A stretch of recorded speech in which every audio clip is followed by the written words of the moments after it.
EVK கூட்டம் அறிவிக்கப்பட்டு கூட்டம் நடைபெறுகின்ற பொழுதே முன்னெச்சரிக்கை நடவடிக்கை எடுக்கப்பட்டது. இதற்கு முன்பு இதே கட்சி EVK கட்சி 4 மாவட்டத்தில் அவருடைய தேர்தல் பிரச்சார கூட்டத்தை நடத்தியிருக்கிறார்கள். அந்த 4 கூட்டத்திலும் எப்படி மக்கள் கலந்து கொள்கிறார்கள், எப்படிப்பட்ட நிலைமை என்பதையெல்லாம் ஆய்வு செய்து அதற்கு ஏற்றவாறு முழுமையான பாதுகாப்பு கொடுத்திருக்க வேண்டும் அரசாங்கம், காவல்துறை.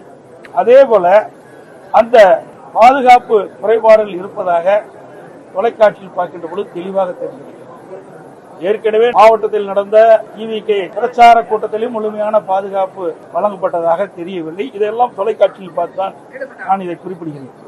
அதோட அனைத்து இந்திய அண்ணா திராவிட முன்னேற்ற கழகத்தின் சார்பாக நான் எழுச்சி பயணம் மேற்கொண்டிருக்கிறேன். அந்த நிகழ்ச்சியில் கூட காவல்துறை உங்களுக்கு முழுமையான பாதுகாப்பு கொடுத்து ஒரு 3-4 மாவட்டத்தில் பாதுகாப்பு கொடுத்தாங்க.